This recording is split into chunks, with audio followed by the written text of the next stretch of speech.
আসসালামু আলাইকুম, hello everyone. আজকে আমি রান্না করব ইলিশ মাছের তরকারি।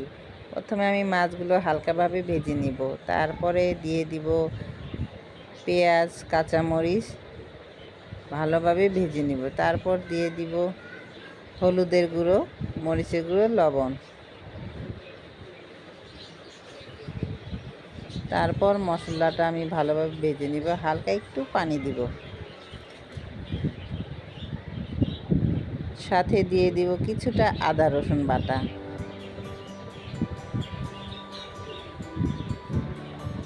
তারপর মশলাগুলো কষানো হয়ে গেলে দিয়ে দিব ধুন্দুল আলুর তরকারি। তারপর ভালোভাবে নেড়ে দিব।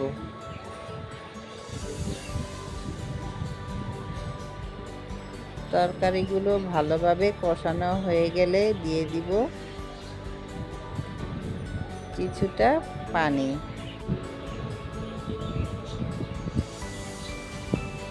তারপর তরকারিটা ভালোভাবে নেড়ে দিব। নাড়া হয়ে গেলে ঢেকে দিব তরকারিটা। তারপর যখন দেখব তরকারিটা আবার হয়ে এসেছে, আমি আবার ভালোভাবে একটু নেড়ে দিব। তারপরে দিয়ে দিব মাছগুলো। তরকারিটা হয়ে আসলে আমি মাছগুলো ছেড়ে দিয়ে দিব। এই তো আমার তরকারিটা হয়ে আসলে কিছুটা মাছগুলো দেওয়ার পর, জাল দেওয়ার পর তরকারিটা আমার হয়ে আসবে।